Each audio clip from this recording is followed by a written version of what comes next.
Kompiuteris prieš konsolę. Ir kas yra geriau? Stacionarių kompiuterių pagrindiniai pliusai yra tai, kad stacionarų kompiuterį jūs galite susikomplektuoti pagal savo biudžetą ir pagal tą, ką jūs žaisite. Visą laiką tuo pačiu galėsite atsinaujinti dalis savo stacionariam kompiuteriui. Galite daug lengviau pritaikyti prie savo setupo, todėl kad korpusų, spalvų, visko yra daug labai skirtingų. Tuo pačiu jūs galite ne tik kad žaisti, jūs galite žiūrėti filmus, jūs galite dirbti, jūs galite užsidirbti. Pagrindiniai pliusai konsolės, jie yra pigesni negu tokio pačio ranko žaidimų kompiuteriai. Antras dalykas, konsolių yra daug skirtingų tipų. Čia mes tik tai pasidėję PlayStation'ą. Priklauso, kaip jūs žaidžiate, kur jūs žaidžiate, jūs turite daug daugiau pasirinkimų. Turite Xbox'ą, turite Nintendo Switch, kurį galite žaisti kelyje. Tai yra prieinamesnis variantas. Trečias dalykas, nereikia jums žaisti su nustatymais ir konfiguracijom, kad veiktų dalykai puikiai ant konsolės. Viskas yra optimizuota, kad veiktų tiek, kiek gali pagal tą konsolę, ant kurios jūs žaidžiate. Ant kompiuterio jūs turėsite žaisti su nustatymais, kad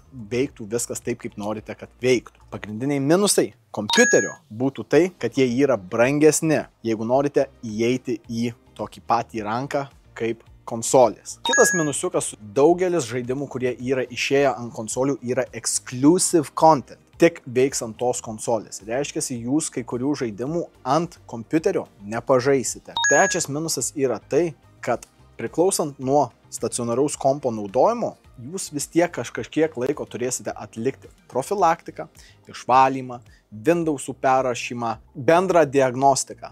Aplamai, todėl kad priklausant nuo kaip kompiuteris buvo naudojamas, tai gali paveikti jo patį našumą.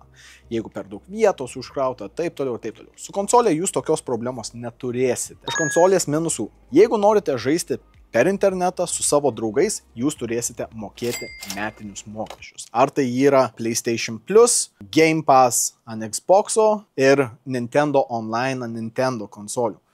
Ant stacionaraus kompiuterio ar laptopo jūs turite interneto prisijungimą namie, jūs žaidžiat ką norit. Kitas minusas yra žaidimų kainos. Ypač Nintendo konsolių yra daug brangesnis negu kitų konsolių, daug brangesnis negu ant kompiuterių. Paskutinis ir vienas iš didžiausių minusų susijęs su konsolėm yra tai, kad sekundę, kada jūs už ją sumokite, jinai yra pasenus. Jūs nieko daugiau nebeatnaujinsite. Taip, kai kuriuose konsolėse galėsit praplėsti atmintį, bet tai yra viskas. Jūs neatsinaujinsit procesoriaus, jūs neatsinaujinsite vaizdo kortos. Tai yra taip, kaip jūs jį nusiperkate. Tai yra vienas iš didžiausių minusų palyginus su stacionariu kompiuteriu, kuriame galite pakeisti kiekvieną komponentą ir ateityje susidėti visiškai naują sistemą. Priklauso nuo kaip jūs ką naudosite, koks jūsų yra biudžetas ir ar tie žaidimai, kuriuos norite žaisti, yra ant kompiuterio ar ant konsolės.